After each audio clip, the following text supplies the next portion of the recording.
Let's be real about overreactions. What is good? What is good? What is good? What we overreacting on, bro? What? Well, Your boy. Will That's your name.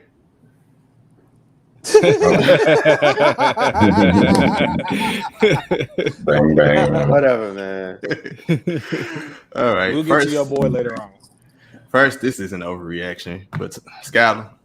Man, I was just about to say, if anything, probably what we were talking about, this is something we're probably not overreacting about, but big news for the city of Memphis. I'm not sure if anybody's been living under a rock over the past really 24 to 48 hours, but Memphis did get a big-time recruit in Jalen Duren, big-time class of 22 prospect. He just committed to the University of Memphis on this past Friday.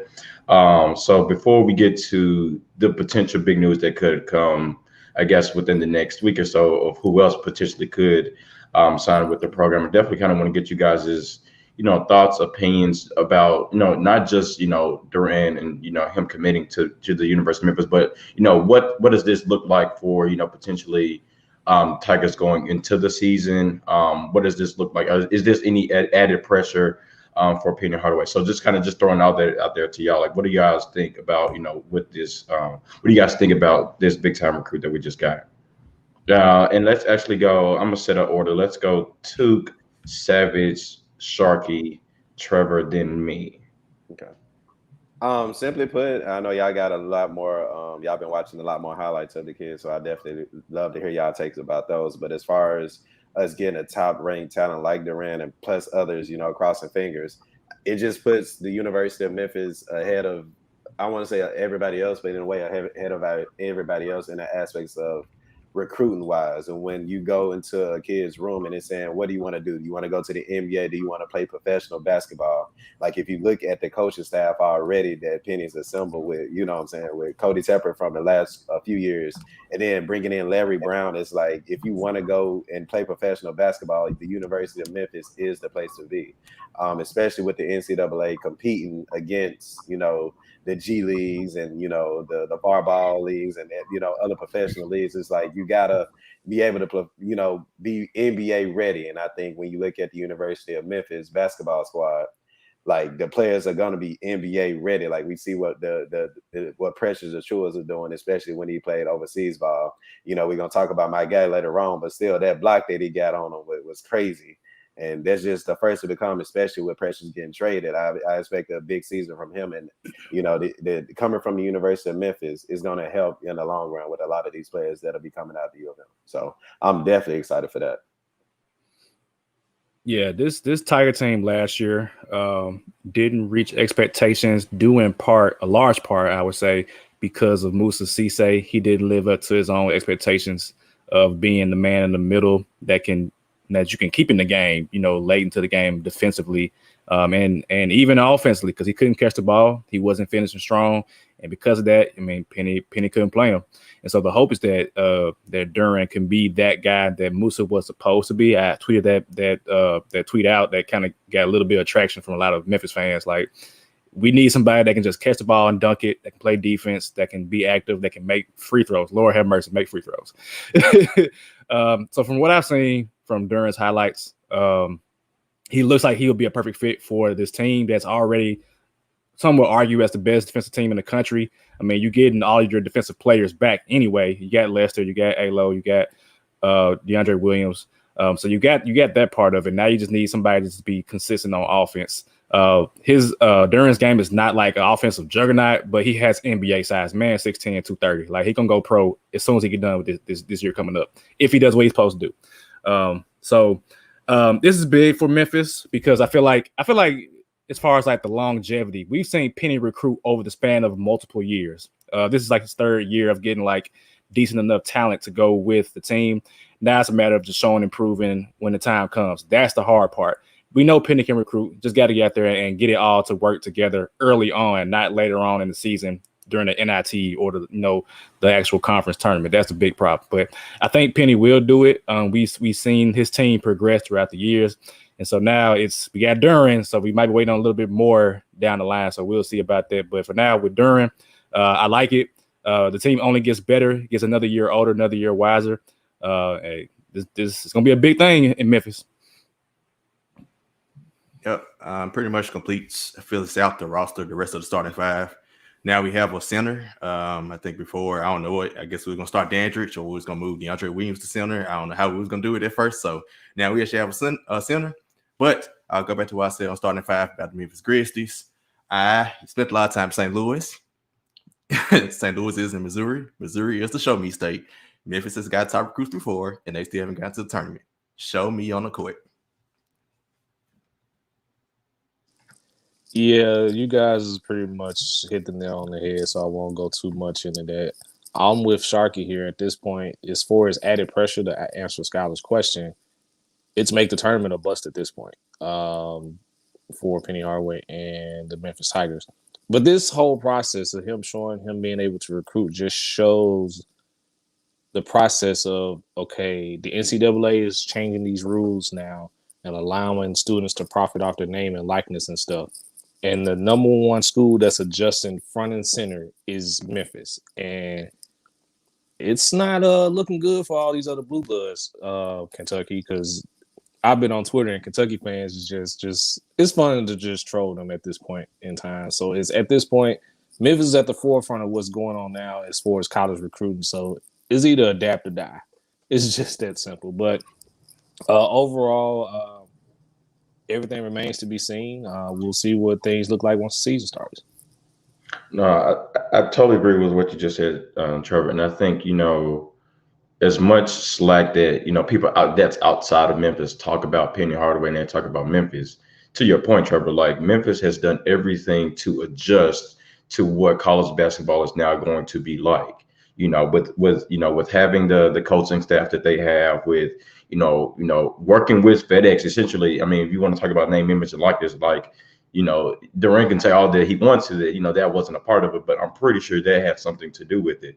So, Penny Hardaway and the University of Memphis doing whatever they can to step up their recruiting efforts to get, a player like this is huge. Like, I'm not sure, like, trying to take the bias out of it, like, I'm not sure any other school, maybe other than maybe like Gonzaga or maybe Duke here and there, but I don't think anybody's been in the news more, and it's a lot of good positive. Like, who's been in the news more than Memphis over the past year? Like, it's constant. Like, anytime there's a big, college drop or there's something big happens, like it's Memphis is involved. Like, pretty much since the season ended for college basketball, it's been nothing but it's been nothing but Memphis. Like, it's been Penny Hardaway and his extension. It's been, adding Larry Brown, potentially adding Rasheed Wallace. It's now, getting Jalen Duren. And then, we'll talk about Emoni Bates here in a second. But, like, Memphis, if you're a college recruit, like, Memphis is always in the news and they're always doing something. And I think that's really big for them. We talk about, what Penny Hardaway has been able to do as far as recruits. But I think this is probably this is the biggest recruit that he's got that he had zero ties to. Like, this isn't your James Wiseman. This isn't your Musa Cisse. Like, this is a guy who's from Delaware, who not at any point in his life played for Penny Hardaway, is the number one recruit in the 2022 class, and he committed to Memphis. Like, that's huge. Like, you talk about like the buzz that was just surrounding Memphis over this past week, like, that's huge. So it's been it's been great to see. It's been a great feel. I can't wait to get my season tickets because I just know, like, with us not being able to attend, I mean, I'm not sure how many people were able to attend games last year, but, I just think that's going to be huge to have the team that you have now. You have a big time recruit like Durant, and then you also have the experience of, Lester's there, Earl Timberlake is there, Tyler came back. Like, to have, that big time recruit and then the experience that you have, I think that's a top 15 preseason ranked team already going into the season. And then I'm just going to transition us into, what potentially Emoni Bates could do, or what he could add to this team. This is going to be huge just for like this city and this program. And if, again, Shark, I'm going to go ahead and transition to the Emoni Bates and, what that could look like too. But, adding those two guys, like adding the top two guys in a specific class, in a recruiting class, is going to be huge for Memphis. So let's go ahead and kick the ball over to that side as well too. Like, I watched highlights of Emoni Bates, and that man can shoot the hell out the ball. Like, that's all I watched. Like, I was up, I forgot what day it was, maybe yesterday, and I just like his tape is just nothing but him shooting the cover off the ball. And so, like I said, he's the number 2 ranked guy in the class of 22. So, what do you guys think about that? Like, there's already been talk about, Durant and Emoni Bates potentially playing together. Of the schools that Durant had on his list and Bates had on this list, like Memphis is the only school that they both had on their list. So I think it would be huge if they got him. I'm not sure exactly if there's a date set for when he's going to commit. But what do you guys think about potentially them adding him to? Like, is that a top 5? Is that a top 10 team? Like, Trevor already talked about it's NCAA or bust, but like, at this point, if you add the experience, what you've already had, plus these two, you got to talk about it's at minimum Sweet 16. At minimum Sweet 16. So what do you guys think about that? I couldn't agree more. We add Emoni Bates, we definitely go in top 10. Like you said, if we get another shooter, which is what we need, and help at the flow of our offense, like let's go. And to everything you just said, I think the first thing that I thought about when Penny got hired, taking it back to day one, was just the culture change, right? The culture change and within everything, the world, sports, whatever. And when you got a coach that's in tune with your players, that's in tune with the youth, that's in tune with the with the money bag yos, and letting players be great as long as they do their thing. Speaking of Lester with his short shorts, he go anywhere else, I highly doubt a coach would let him do that. But Penny's like, you play hard, you can do whatever. And off the court, like you see the players having a good relationship with each other, especially on social media. We know Memphis, the city is a special place. So I think, like, to help with all that, if we can get the top 2 players, in their class, like, it'll be huge for us going forward. And shout out to the people who overreacted, when Penny was about to leave for the Orlando Magic, right? So yeah, I'm excited for the Tigers, man. I'm so excited to be watching them, and I'll definitely be there in the spirit. Ladies and gentlemen, Emoni Bates is 6'8". I said this a couple years ago. I said Penny needs to get NBA size, because I love A-Lo. I love Tyler Harris. Speaking of, I forgot we had Tyler Harris. Lord have mercy. He is a role player now. But yeah, Emoni Bates is 6'8" and can shoot, like Scott said, the cover off the ball. We needed that so bad last year in general. I'm not concerned about defense. Defense is going to be there. I say all the time, we from Memphis, we play defense. That's period. But offensively, this dude going to be for real. I'm just going to assume he coming to Memphis. I hope he does. I don't know. It's like Skylar mentioned, Penny Hardaway, when Mike Miller left, we were all concerned because Mike Miller was supposed to be the recruiter. And so we were unsure if Penny was going to be that dude. Jalen Duren is from Delaware, and Emoni Bates from Ypsilanti, Michigan. He was committed to Michigan State. So you telling me you leave Tom Izzo, Hall of Fame coach, from where you're from to go all the way down to Memphis, Tennessee? I work at the U of M, and I've seen an influx of Michigan students, not because of Emoni Bates or anything, but it's just like what? You come to Memphis from Michigan? Like what? I feel the same way about Emoni Bates. Like Memphis, you can go to Michigan, you can go to Michigan State, you can go to Ohio State, anywhere in Big Ten country, you can go there and play basketball and get drafted. So for Penny to get Emoni Bates, again, 6'8", wing player who I've seen can play point guard. I haven't seen that yet based on the highlights. But if he can, that's great. That's a huge get. And like mentioned before, like that pushes you up to a preseason top 10 team based on the fact that you are one of the best teams finishing out the year in the NIT. You're dominating the whole NIT. So it should only help with the momentum going into next season. So that's a big deal to get not just number 1, but number 2. And both of them were like arguably number 1. They were swapping them out. So you basically got the best players in the country coming in, and you might get Emoni Bates for 2 years, depending on the whole age rule type of thing. He might go to G League. I don't know. But either way, next year you should expect at least Week 16. I expect that. I just want to get in the tournament again, y'all. That's what I really want. And then from there, we'll talk about everything else. So just get in the tournament, and we'll figure everything else out. So I'm for it. I can't wait to see when he announces. I hope he announces pretty soon, because now I'm like, I got one down, one to go. Mm-hmm. Yep. Of course, it'd be a huge get. I mean, he's the number one player. I feel like I've heard about Emoni Bates for years, kind of like how we heard about Zion for a while, how we heard about OJ Mayo back when he was coming out. We heard about him since he was like 11. I think it's like the same with Emoni Bates. And like I remember when he signed with Michigan State, him decommitting. So like getting him was like huge. Of course, got the whole rotation solving that problem, but hey, most talented, best players gonna play. Okay, so we'll figure that out. And like Scott said, at least Sweet 16. I would never say championship, but in college basketball, just for the NCAA tournament, the random stuff that happens, lucky stuff that be happening in the tournament. So I never say championship or bust. Even a team just has the best team for sure. But at least Sweet 16, yeah. If Emoni Bates come, it's more than just making the tournament. Matter of fact, with that schedule, I think Memphis do have a pretty good tough schedule with non-conference, so that helps. Conference time, we shouldn't lose more than 1-2 games. At max.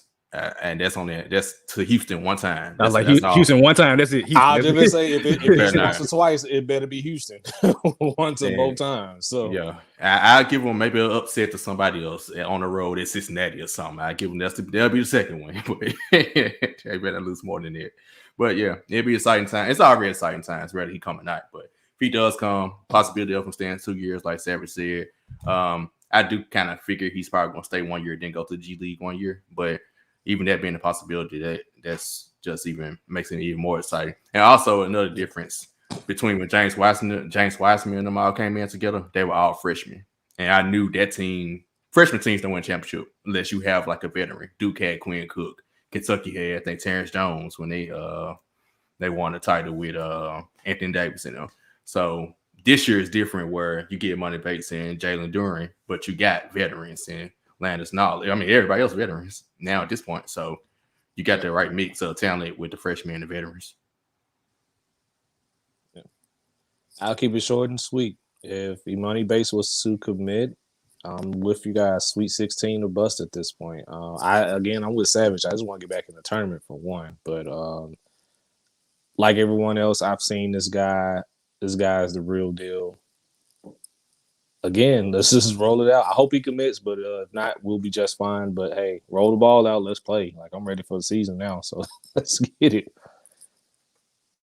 Yeah, and I think, and I'll just end by just saying this. Like, I think there's real talk that Emoni Bates is, in my opinion, he's head and heels even better than Durant. Like, if you go watch his highlights, like damn man can play some damn basketball. So. I think, again, going back to the point of, having the top 2 recruits in next year's class, like that's just huge. And like y'all said, let's get to the tournament. Because, at the end of the day, depending on the teams that advance, teams that do well in the tournament, you got to have people you can just give the ball to and just say, go give me a bucket.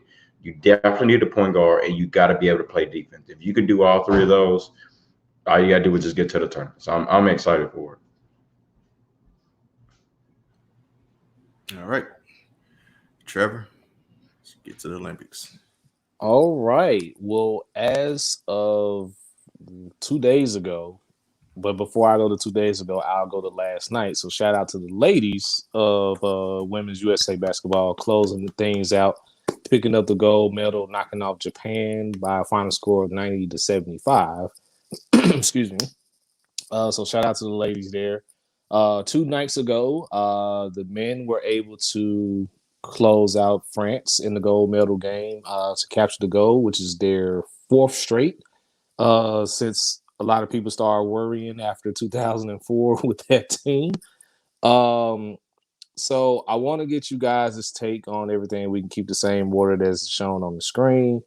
And lastly, and I'm going to get real ESPN with this since we're all prisoners of the moment, is Kevin Durant the new Captain America?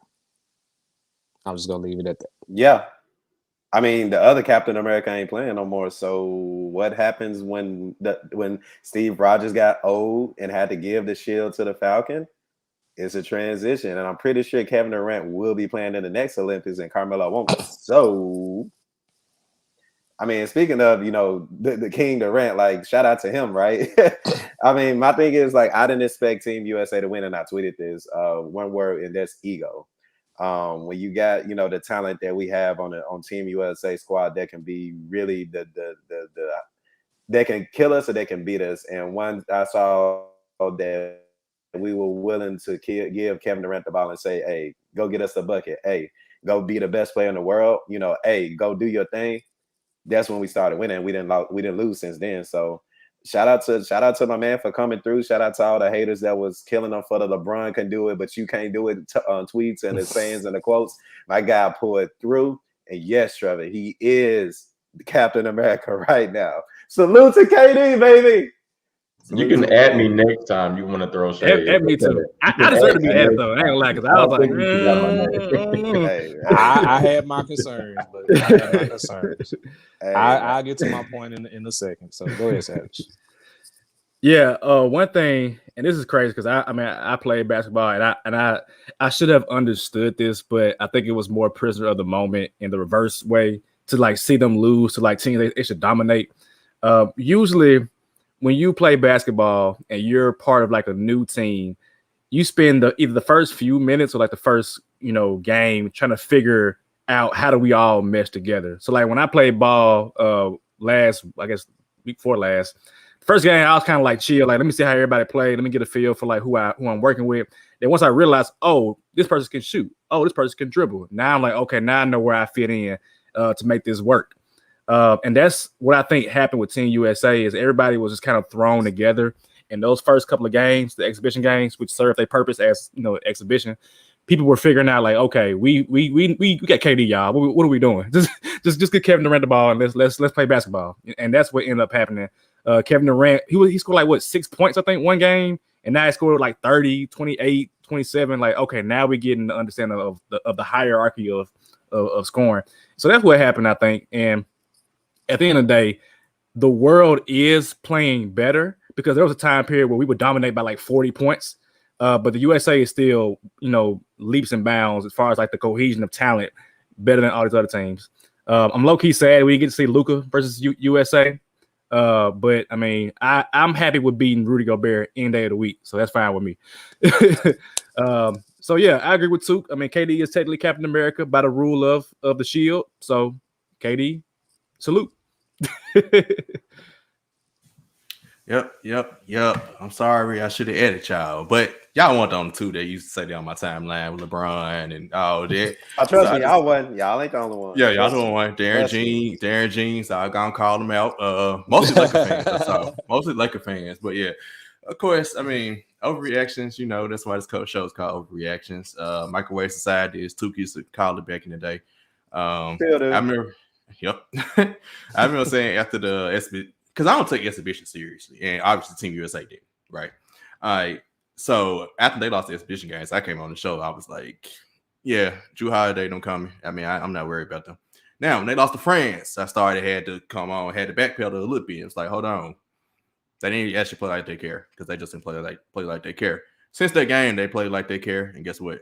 They done won relatively easily. I mean, France gave them a push, but it was close in the end. But it wasn't easy, but I mean, play like they care. Kevin Durant, he's Kevin Durant. Remember that Lou Will and what's my guy name? Lou Will and Patrick Beverly, their press conference a couple years ago after he torched the Clippers in the first round. He's Kevin Durant. I mean, they finally play like they care and they pulled it out. I do want to give a shout out. I wish we won against Luka. I really want to see Luka versus Team USA. Shout out to Luka. That game, Slovenia and France. I was on my way to work 6 a.m. That was one of the best games I've seen in any basketball this year. Back and forth to the very end. Nicholas Batum had a great block to pull off the win. So I just want to give them a shout out. And like I said, shout out to Team USA. Play like they cared. You could tell they wanted it. They were dead excited after they won. So obviously it did matter to them, and they started playing like it did. So shout out. Skyler, you can go ahead. So sorry, I don't know why I'm thinking that you're about to go right next. But no, I think to everybody's point, I think I was definitely one of those people that that was going at KD and just saying, I think I've never doubted KD's his ability to play basketball. I've always, or my concern with KD is I just feel like there are times he doesn't raise everybody else's level of their ability to play basketball like on his team. That's always been my issue with him. I've always been said that, like, KD, my honest opinion, if he wanted to average 40 a night, he could do it with no issue. And I think, and part of my concern with Team USA, at least this go round, was I don't think it took them a minute to do that, but I was just like, just give Kevin Durant the ball and we'll figure everything else out. I think people were trying to, more so, I think there were times people were trying to prove their worth. People wanted to, say, okay, I deserve to be on this team. Because, there were times where we were saying, why is that person on the team? Why is that person on the team? So I think, obviously people are going to, once they get selected to a team like that, which is huge, they're going to want to prove their worth. But we just want the gold at the end of the day. So I'm glad they were able to do that. To answer Trevor's question, I think Kevin Durant is the new Captain America. And I think what he did this year, or this year of Olympics, I think is huge as to why you can say that, right? Because he carried that team for like the last 3 to 4 games. Now, as great as Carmelo was, he also played with the likes of LeBron and Kobe and things like that. Now, I don't think he did what KD did this year, which is why you can kind of give him Captain America after this year. I don't think I'll give Carmelo. Carmelo had a crazy ass game in the. I don't know if it was Olympics or FIBA, but he one game he went off. He was not missing. Definitely remember that. But yeah, that was I believe. I think it was against Angola or Nigeria or something. Yeah, something. I remember Melo did not miss. Did not miss. I mean, you guys pretty much covered it all with the Olympics. As I mentioned before, and even me tweeting it, I had my worries after the exhibition game. But of course, that faith was still there that they eventually bring home the gold. But eventually, them having to adjust, because even as all of this was transpiring, you still had the NBA Finals going on. So then with the team that you had now, with them trying to build cohesion, now you're adding Chris Middleton, Devin Booker, and Drew Holiday. So you just basically had to make a second adjustment right on the fly. But in the end, it just was just one simple thing. Give the ball to KD and just get the hell out of the way. And we'll figure everything else out as we go along. So kudos to Team USA. I will sit here and acknowledge Kevin Durant as the new Captain America because of what he's done. Hey. Basically surpassing Melo in pretty much every scoring in the scoring category as far as the all-time leading scorer in the Olympics. So you gotta acknowledge it. You gotta acknowledge it there. So but with that being said, I will hold on. One second. So not only does he have that record, but he also is the most average per game. He has the most 3 pointers. I think he's like averaging 30 on 19. 20 game. So it's almost about 20. Mm-hmm. Okay. Has the most 3-pointers, and he's 7 rebounds away from being the leading rebounder. So he playing the next year Olympics. Next Olympics. I'm pretty sure going to break that. So Captain America, shout out to the Shield. One more thing, I will say this: I'm quite concerned for what the next Team USA's roster looks like. Yeah, if Kevin Durant doesn't play, because we've had LeBron, we've had Melo, we've had Kobe, we've had KD. Giannis ain't American. Nope, exactly. Giannis ain't American, y'all. Nope. And I mean, I'll say, as good as the collection of NBA talent we have now, who's that Kevin Durant? Who's that LeBron James? Like, that's going to really ball out. That's American. Jason Tatum. I mean, we're gonna have baby Kobe and baby David Robinson in they form 4 years from now. So yeah, but you can say Jason Tatum, but Jason Tatum didn't look that good either this year. And he did. I mean, I'm not Zion next Captain. Zion to be on the team. Zion next Captain America, y'all. I think it'll be Zion. I hope so. I hope not. Oh goodness. Well, it's not, Oh goodness. sorry, it's gonna be like wing. It's not gonna be it's not gonna be a point guard. So Yeah, I know. Wishful thinking. Wishful thinking it could be Ja, but it's gonna be Zion. Let's just keep it. Ja Ja gonna be We'll Winter see. Soldier. My money on the He already acting like Bucky now because he chose the select team. So yep, well, that's perfect. yeah, I guess Jason Tatum gonna be Falcon in that case, huh? Right. Right. See what you know, Falcon end up turning into. Captain Captain America. America. It's like possible. It's possible. Maybe he needs Captain America then. Yeah. Okay, well, shifting things from Tokyo back to stateside. NBA free agency is well underway. Wouldn't say it hasn't been a major splash in free agency. I think a lot of pieces fell where, for the most part, most fans expected them to fall. So keeping the same order, just want to get you guys' take on free agency, what you felt was a big signing, who was a winner of free agency thus far, and who was a loser of free agency. And I will add a rule. No, you cannot mention the Philadelphia 76ers because they didn't trade Memphis. Same order. Let's go. It's cool. If I had to pick one, I actually got two of them. One of them, a team will be the Chicago Bulls for a team that didn't make the playoffs last season. You add the leader that is Cuzzo Ball. I'm expecting a big year from him next season. And you add DeMar DeRozan, who, and I'm like, a lot of people saying, "Where's the shoe? Where's the shoe?" And I'm like, basketball is about putting the ball in the hoop. You know what I'm saying? They're gonna have one of the best pick and rolls with Vooch down in the paint as well. So I'm definitely expecting Chicago to make the playoffs next season based on their signings right now. So, and also shout out to Bleacher Report, as I was doing, my research and everything. They actually had a funny stat, and they gave a winner to point guards who were under 6'2" and under, which were, Mike Conley re-signed with the Jazz for 3 years, $72 million.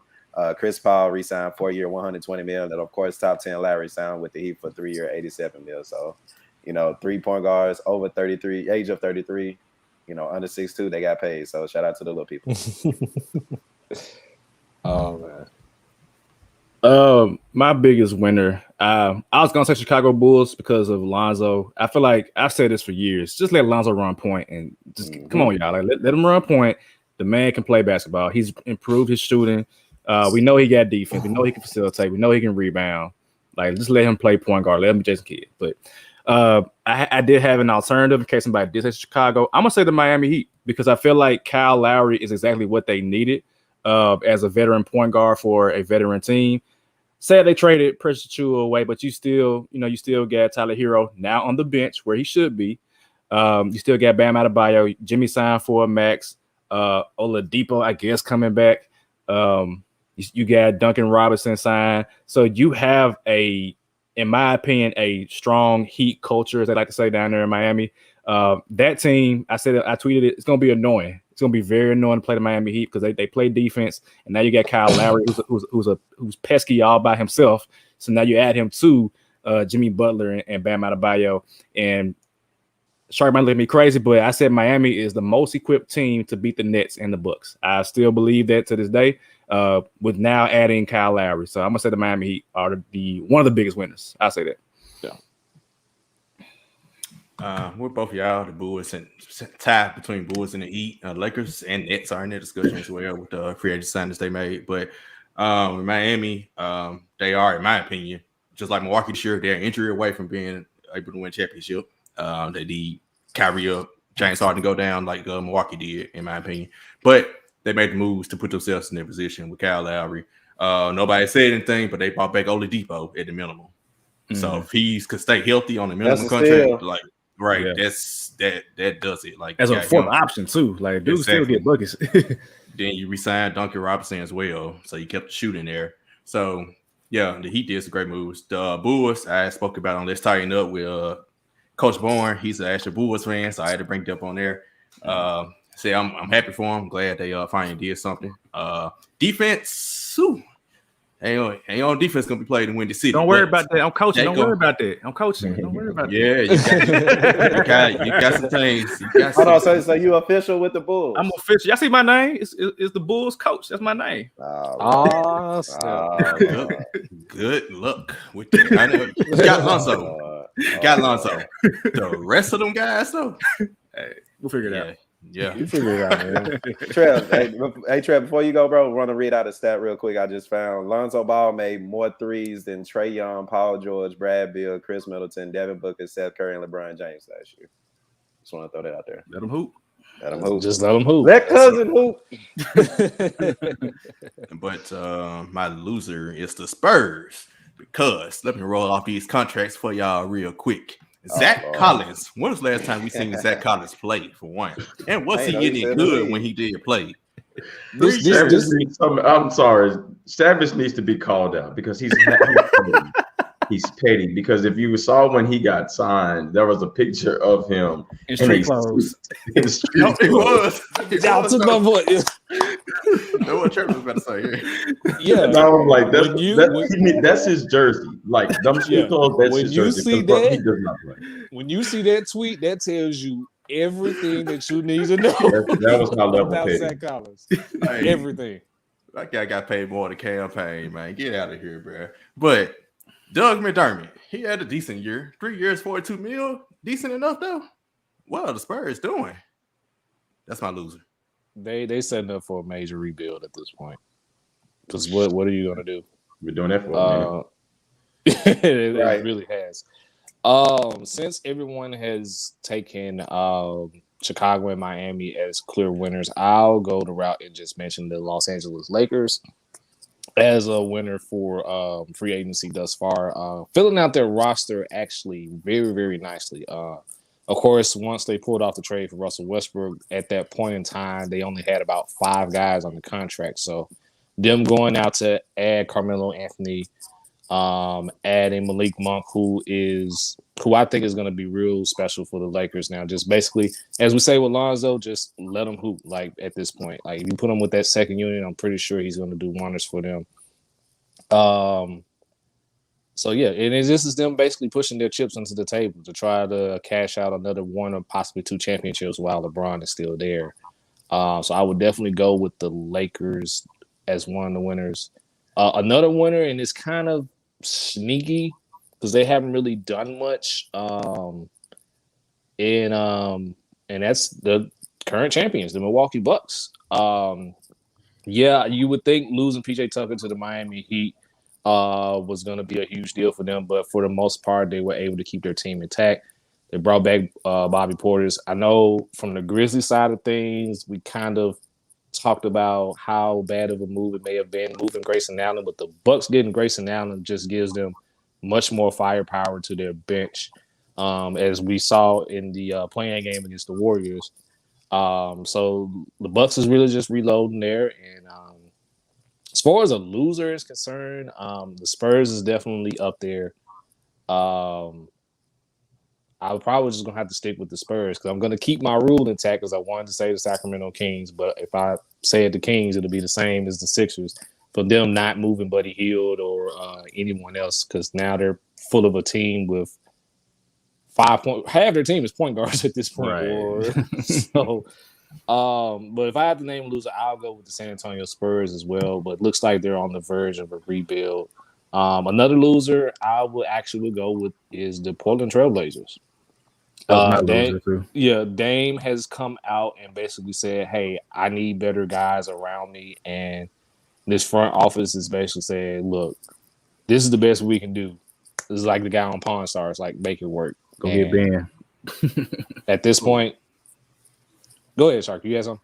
I said I got a player loser. I ain't know who's gonna lose, but I'm pretty sure we're gonna have. I'm pretty sure we got the same one. Dennis Schroeder. Oh, absolutely. Oh, absolutely. Dumbass. Absolutely. Idiot. And, hold on, whoa. And on that point, I'm gonna kick it over to Skylar because Perfect. I'm gonna kick it over to Skylar because I'm just gonna let him talk about Dennis Schroeder from this point on. Because, yeah, Skylar, take it away. All right. So to save, our viewers some time, pretty much everything Trevor said, I was exactly going to say. As far as what the Lakers did, I think they, for the most part, I think they had a really good free agency. I still think Miami had the best. If you want to rate who had the better offseason as far as free agency is concerned, I think just Kyle Lowry going into that position, like you totally understand what you're getting with Kyle Lowry. I think the trade with Russell Westbrook to the Lakers it's good, and understand the fit.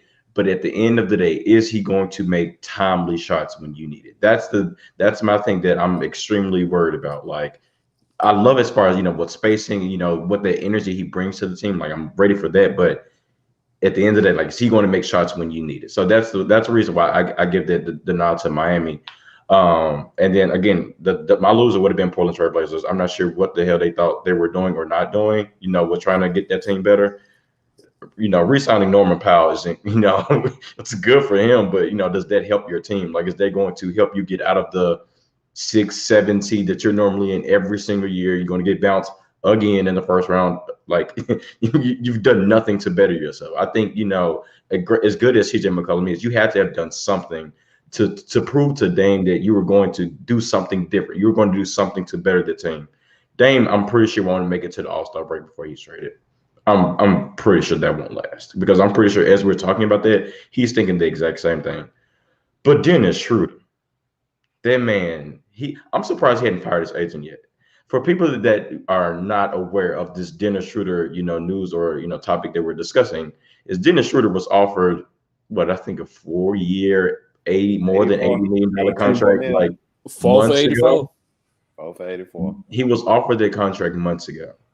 And he turned the contract down because he was under the impression, maybe from his agent, whoever the case may be, maybe from other teams, that he was going to get a bigger contract than that in free agency.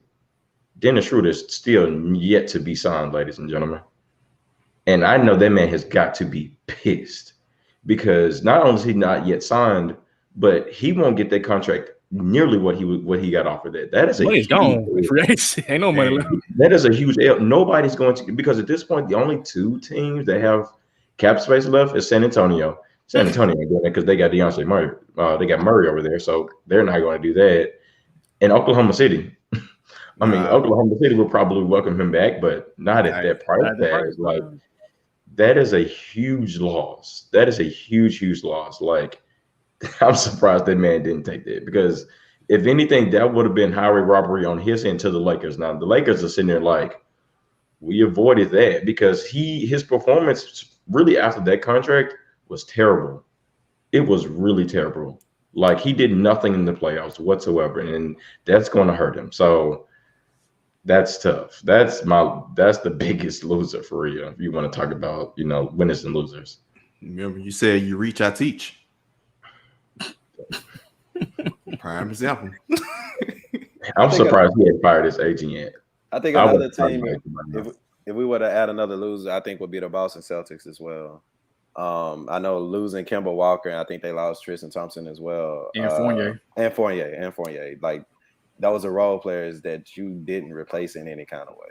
And you expected Brad Stevens to step in and do what he's supposed to do. And, the Celtics went down his first year. And I know things take time, but when you got 2 stars like Tatum Brown, they going after Schroeder. They're not gonna give him the money Schroeder asking for. They're not giving him the money Schroeder asking for, but they're gonna go after. That's on the team. Point guard. Oh man. Talk about a reach. Oh man. I mean, they need them in a way. They need a point guard. Yeah. Jeez. Who their point guard? I think they signed Chris Dunn. I mean, Terry Rozier might be available now since Charlotte took book night. When now since Devontae Graham left, so now Devontae Graham. So that's another team. Hold on, New Orleans. Oh, we forgot. That's obvious. That's an obvious pick. That's an obvious pick. Yeah, that's obvious. That JV trade means nothing. Absolutely nothing now, for real. Right. Like, looking back at New Orleans, they really got nothing for Anthony Davis. They've got nothing for Anthony Davis. They've got nothing with these couple of deals. Like, it's crazy. It's crazy. But I think Savage and I would agree. I think Savage said this first. Like, bro, whoever owns the Pelicans, they don't care about the Pelicans. They got the Saints. They like we got the same. They moving to Seattle at some point because nobody cares about them. Yeah. Nobody cares about them. That's happening. You could tell when you go to New Orleans and you see the Superdome and the Smoothie King Center right beside it, looking like a house. Yes, That alone tells you all you need to know. It's on a garage. Exactly. It's on a garage. It is. Zion hooping in a garage.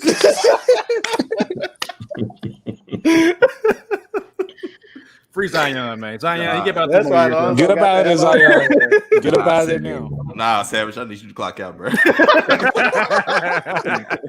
Hey, but he ain't lying though. This is I know. garage compared to the Superdome. We ain't never said it on the show. Exactly.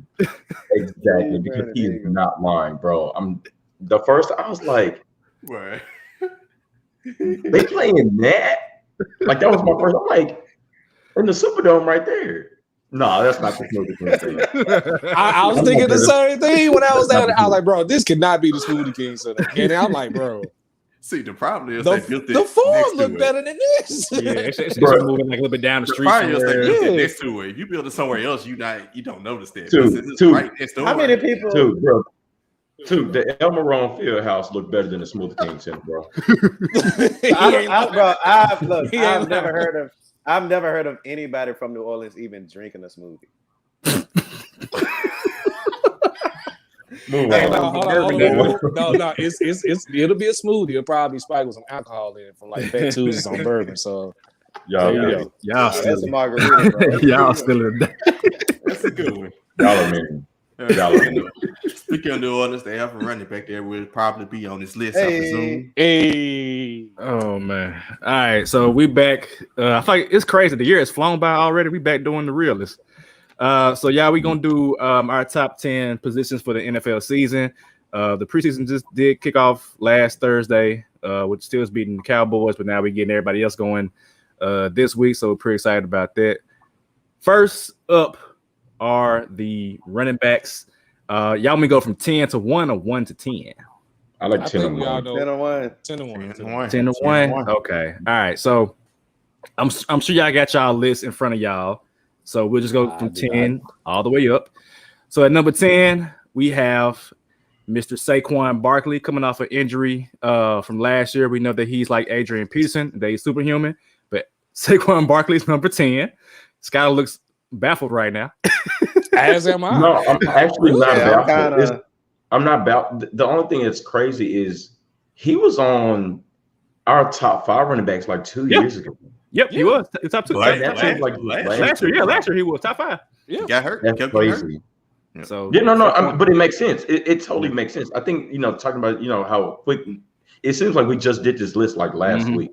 Right. So that's what I'm saying. It's crazy how fast that happened. Like he hadn't stayed healthy. So I mean, I totally understand. I totally understand why he's. But I feel like him being 10 is still evident of him. Just like at any point he can jump back up to 5. I definitely had him up. Yeah, I definitely had him. So Saquon is 10. At number 9, we got Jonathan Taylor from the Indianapolis Colts, young running back who Frank Reich knows how to use in the pass game and the running game. So that's number 9. Number 10, we got Las Vegas Raiders, Josh Jacobs, who had a pretty good year last year. Number 7. Number 7, we got Ezekiel Elliott, who lost a lot of weight from what I saw. So maybe he's primed for a big year. At number 6, we got Mr. Big Money himself, Aaron Jones for the Green Bay Packers. There we go. All right, here go the good stuff. Number 5, the aforementioned New Orleans running back Alvin Kamara at number 5. He's without Drew Brees this year, so it's going to be interesting to see how he plays. Number 4, we got Tevin's own Run CMC Christian McCaffrey at number 4. He looks at 4. He's at 4. Oh my goodness! Number 3, I'll get to it. Number 3, we got the Minnesota Vikings running back Dalvin Cook. At number 2, we got my boy Nick Chubb, and number 1, of course, the reigning 2,000-yard rusher king Derrick Henry. Gentlemen, your thoughts on the list? I will post it inside of the chat. But Took, I'll let you go first. Took, what's wrong, Took? That was wrong. At least top 3. Yeah. Before, like somebody must have voted him 5 as not even in the top 5. Who Yeah. was I it? didn't have. I'm gonna be honest. I didn't have CMC on the list because none of his. You need to clock out now. Nah, you got to clock out. I will proudly clock out. I'm be quiet. It took a Trevor talk. I will gladly clock out. Honestly, I'm just gonna put myself on mute. When I was doing my research and just going back and just looking at everything, nothing really popped out for CMC for me. So that's one of the reasons why I left him off the list. I honestly would have had him on the list before Saquon, because Saquon obviously is coming off 2 back-to-back injuries to his legs, which everybody raves about. But yeah, again, I'll gladly clock out because I didn't have CMC on the list. So, if you want to shoot me down, hey, do what you do. So, Look, when Savage put into the group message that we was gonna have a pretty decent talk, I was gonna be expecting, just to be chilling, slight little bait here and there between, first 5. But you didn't put Christian McCaffrey at all. I didn't have him on the list at all. So what the hell is wrong with you? In fairness to everybody else too, Sharky had him at 3. Skylar had him at 3. That's Had him at 2. I had him at 3. So it's really just Trevor. You didn't have him on the list at all. Nah, bro. We alien cousins at this point, bro. I can't call you a brother right now, dog. We definitely alien associates at this point. After that, bro, like, hey, too. You know what's crazy? And this is where I instigate, Sharky. This is where I instigate. Trevor had David Montgomery on his top 10 over. He was a 1,000-yard rusher. So because Christian McCaffrey didn't play a year because of COVID. That's not. I didn't think he got hurt. I think just because of COVID. Like, if it's because of COVID, then you got to be on the field. The best ability is availability, dog.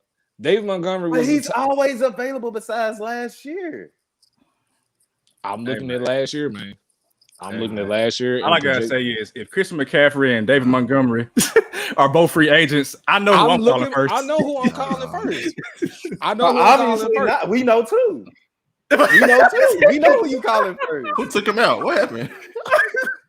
God. Bro, it's Sunday, bro. It's Sunday, bro. Woo. It's Sunday. What is it? Woo. Boy, You got to play to be on. I don't know what Trevor went. Are y'all serious? But Zach, he had Saquon on his list. But Saquon is on the list and he ain't played in years. So my point is, Saquon still ain't played in 2 years. So. Wait, I don't think he had him on his list. Nah, he had. No, he did. I'm gonna go through Trevor list. Trevor had Henry, Cook, Chubb, Jacobs, Aaron Jones, Jonathan Taylor, Kamara, Montgomery, Elliott, and maybe it's another Jones. I don't know, but Ronald Jones from Ronald Jones. Well, I ain't gonna say what they. Had Leonard Fournette. Hey. I mean, Ron Jones was consistent. He was killing. I like Ron Jones though, but I don't know if he's better than CMC. I don't think he's the best running back on his own team. Hey man, hey. Who next? So I'm gonna come off mute. And and just say on my end that I actually was very prepared to defend McCaffrey at 3. I thought I was going to have to do that today. So I appreciate the dialogue between y'all. I just knew he was top 3. I mean, I love CMC. I'm like, I put him at 3 because Henry and Chubb both finished the season. I was like, CMC, he can go back into top 2. You know what I'm saying? Just depending on how this year goes. But off the list though. That's definitely pushing. Yeah, nah. I know you just comparing. But yeah, but I mean, I'll say this, and I had one more thing to talk about on my list, but I understand the point of him missing majority of the year because I don't even think it was the whole year, was it? Just like I don't remember. Yeah, had more yards than Zeke. Yeah, so I understand that point, but just that's the only injury that he's had. He's been very available for the majority of his career, and not only has he been available, but he's putting up cheat code numbers. So like, I get the point that he was out, but I tried to assume fully healthy that still he's top 3 top 5 running backs in the league. So I was going to say that, but I think, a person to honorably mentioning as well too, he was on my team, is Antonio Gibson. I think Antonio Gibson is going to have a really, really good year. He had a really good year last year, especially with no quarterback. Like, look at his numbers, like what he did with no quarterback. I was like, Jesus Christ. And I just think, Fitzpatrick, I think he's at least an upgrade at quarterback. I'll say that. So I think Antonio Gibson is going to be really, really, really good. And I actually had him a team. Yeah, so take that point, and it's the exact same thing I had with David Montgomery. He's the reason why the Bears went 8-8 on top of them having a great defense. Because they didn't have a quarterback. They had Mitchell Trubisky and the artist formerly known as Nick Foles as their quarterback. So I think Montgomery is more volume than anything else. That's my opinion. I think when you get a lot of carries, you'll be able to get a lot of yards. Because I could make a kind of argument for like Miles Sanders. I had him at 10. Miles Sanders had like the most explosive plays from the running back position. They had like 2 or 3 80-yard runs. And he had like 800. He had 800 yards, 864, and had like way less carries than everybody else.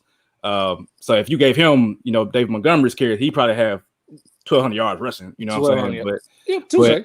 But yeah. Let me see who else is on here. You had Kareem Hunt and Chubb top 10. I'm not mad at that, but I mean, I still feel like like they both will have 1,000 yards next year for sure. Hunt coming back after his suspension and everything he went through and still had a very, very good year. Baker gonna do his thing and know how to use them. So I definitely see both of them having at least 1,000 yards next season. Okay, I ain't mad at that. Of course, Sharky boy, King Henry. For some reason, they won't make him the best running back on Madden, but it is what it is. Yeah, because Matt know what's up. Who you had number 1, 2? Henry. Yeah, Henry. Everybody had Henry. Everybody had Henry. You said Matt know what's up. That's why I was like, what? I mean, because Matt know what's up, know what's up. But yeah, man. I mean, when a guy came on, Chris Sanders talking about the Alvin Kamara number 1, nah. With Drew Brees gone, that's a wrap. I had Kamara at 5. I think he's gonna drop. Yeah, I had him at 7, which is probably right for him. It's for this upcoming season. So really, your top 7 savage, it was basically my list with the exception of Christian McCaffrey and Dalvin Cook swapped. I think I had Dalvin Cook for Christian. Sharky always on the money. And everybody had in top 10 and it wasn't no hate against the coach, Jonathan Taylor. I had Jonathan Taylor, Antonio Gibson, and David Montgomery just outside of my top 10. Right. I had Miles Sanders at number 9 and Josh Jacobs at the end. So, and like I said, going back to Derrick Henry, I know the knock, him catching the ball. I looked at all-purpose yards. He had 2,000 yards rushing. Although he only had like 100-something receiving yards, all-purpose yards, he still led the NFL by over 200 yards. So the counter argument on that is kind of irrelevant when you think about best running back. I mean, for what he does, he's the best in the league. I mean, I ain't right. I take Derrick Henry right now. Like he can play. Absolutely. And for that reason, that's why I had Nick Chubb second for the same exact reason. You can make the same argument. You don't really catch the ball, but he gonna run that thing. Like, so you can't really get on him. So overall, this one bad outside the whole Trevor. But to your point about David Montgomery, I had he was just him, Antonio Gibson, and John Taylor were just outside of my top 10. So David Montgomery, I expect to have kind of a good year this year. Okay. And I think one more thing that I wanted to add to this, a big name that I'm circling on my list to see where he moves, within this team, because he's been as high as 2 or 3, but he could probably drop out of the top 10 too, is Ezekiel Elliott. What he does this next season is going to be huge. Like, he didn't have a good season last year, and I think part of that was because he let our running backs and focus. Part of his offensive line wasn't there, so you give him that, but he still just didn't perform well. And what's the guy from Memphis right behind him? Pollard. Tony Pollard. Yeah, Tony Pollard came in and outshined him several different times throughout the season. So it's going to be interesting to see what he looks like this year, because I think Dallas is going to air the ball out. If Dak's healthy, I think they're going to air the ball out, and I don't think he gets probably as many carries as he's probably used to. So he may potentially fall, when we do this list again next year. And also another name, he got hurt in training camp. Cam Akers would have probably been cheering my top Yeah. 10. Yeah. So, Is he out for the season now? Or he's out for the season. yeah, I saw that. Yeah, okay. Gotcha. So yeah, I mean, aside from the CMC debate, I feel like it was a pretty like solid list. Y'all probably higher on Zeke than I am. I actually didn't even have Zeke in my top 10. So I feel like this is gonna be a down year for him. With Dallas probably gonna be throwing the ball a lot more, in my opinion, because you got 3 top-notch receivers. You got Dak coming back who want to prove himself, and Zeke. I think they're gonna phase Zeke out at some point. So I had a top 10. I had a top 10 based on what Scott said with the injuries with the linemen, Tyrus Smith and Zach Collins being back. I was like, I'm giving the benefit of the doubt this year. Yeah, next year. I guess for me, I'm out now. From like last year, I was giving that. So yeah, but I mean, I found him at 6, 7, wherever he's at. So it's cool. Yeah, Loki. Before we go, like I think Savage, we here because what you just said about Zeke, I think. Sneaky is about to happen. I think they're about to take that ball out of his hands because they want to come off their contract. Yep.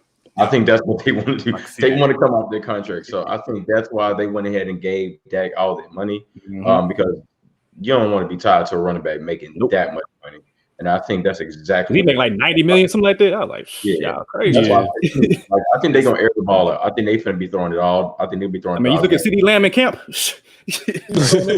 Right. Then to that point, you see the contracts, Derrick Henry, who else? Aaron Jones, the contracts they signed. Like, after you see that contracts, you like they paying Zeke that. Like, so yeah. And I'm getting similar production from Tony Pollard on his rookie deal. Yeah, right. Exactly. It's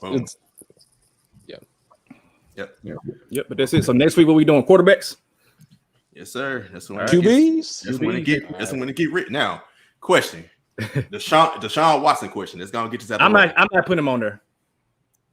How do we handle this? I'm not putting him on there.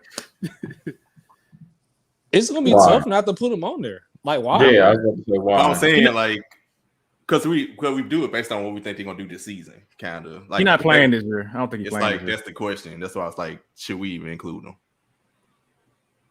I don't think he's playing this year. He's not playing. He's not playing in Houston for one. And if he gets traded to like Philadelphia, he's not playing because he'll get suspended for like 6, 7 games, and that might be until like week 8. So he won't play until like week 15. I don't know. I mean, I was prepared to put him on my list. I was too. I can't think of who else. So do y'all think he's playing this year? Is the question. Yes. He's not suspended. He's not suspended as of now. So I would say I'd say based on now, let's go. Yeah. So we're assuming he's playing then. Yeah, I mean, and if I think he'll miss time, but I think he'll still play at least, half a season. Yeah. It's tough. It's tough because he has to get traded. I know Houston. Not because they're not even practicing him. So that's why I said he wouldn't play until because they're gonna probably trade him like right around the deadline. So that's like week 8. He gonna get suspended for like 4 to 6 games. Yeah. So and then I think if he come to Philly, we'll be losing at that point. So we ain't gonna play him. We gonna just sit him and get our draft pickups. I don't know, but I don't know. We can assume that he playing there. I'm cool with that. Yeah. I can't think of who. I can't think of who else I put on the list outside of him. That's like that he's like better than. So yeah. Okay. All right. Let's give flowers this week. We spent a little time on it last week randomly, so we actually do the actual segment this week. So I started off Allison Felix, U.S. Olympics, track athlete. Well, she broke the record got her 11th medal this past week. So that's who I'm giving my flowers to. Great track career. She's now 35. I remember her back when we was in college. So yeah, shout out to Allison Felix for continuing the grind. I think she won a bronze, right? Last week. Just won a gold the other day. She just won gold. I know she didn't want to go, and it was the 4x4. Mm-hmm. Yep. Yeah. But she did win a bronze the other day. Yeah. Mm-hmm. Yeah. So that's who I'm giving my flowers to. I'll go. I have 2. My first one is to the women of the 100 meter relay team. I think they got gold again, and they smoked every other country. I think they won the race by 4 seconds. And I just really want to give them their flowers because the men can never seem to get this freaking handoff right. Like that's why they never medal or very rarely do good because they can't freaking seem to get the damn handoff right. So shout out to the women yet again. That just goes to they just run this race much better than the men. And then 2, I think let's give Sharky his flowers. Sharky's going to be married in the next 7 days, so Definitely want to give him. Go ahead and give him his flowers. Shout out to you and the missus, and can't wait to be at the wedding next week. Yes. No doubt. Appreciate that. Yes, sir. I got two of them. First one would go to the greatest Toronto Tampa Bay Raptor of all time, top 10, Mr. Kyle Lowry. They announced that he will be getting his jersey retired, and he will be the first Raptor. I repeat, the first Raptor to have his jersey in the Raptors. So when anybody hear me say top 10 Lowry and wants to debate, the proof is in the Raptors. So number two, we got Mr. LeVar Ball. His oldest son signed for 4-year, $85 million. His second son is the reigning rookie of the year, and his third son, not in order, of course, but his third son is on this Hornets summer league. So that's three sons in the NBA. That's something manifesting. Now they just got to get on the same team, and now you just got to bring back the Facebook show. So salute to Mr. LeVar Ball. Getting up there with the Holiday family. Right. Yeah. Right. I'll give flowers. I'm gonna give flowers to KD because I was tough on him about the entire Olympics.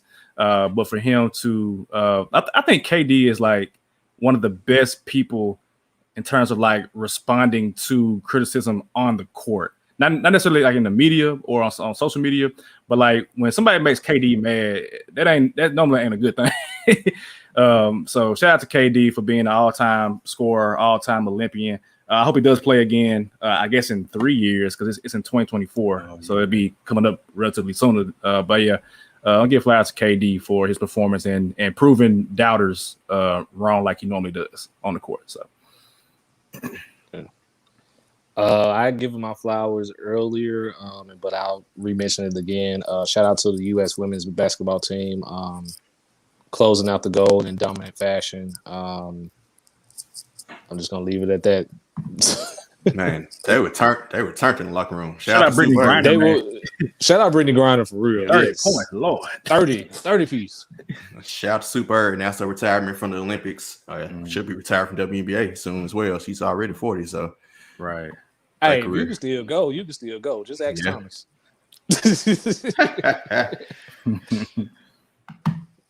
All right, so just for the episode, if I got anything else, any upcoming shows. New IDK tomorrow. I'm going through the NFC teams, questions that need answered. So if you have an NFC team, pull up. Blitzburg County be out tomorrow, talking about the game against Dallas, the upcoming game against the Eagles, and the trade request of James Washington.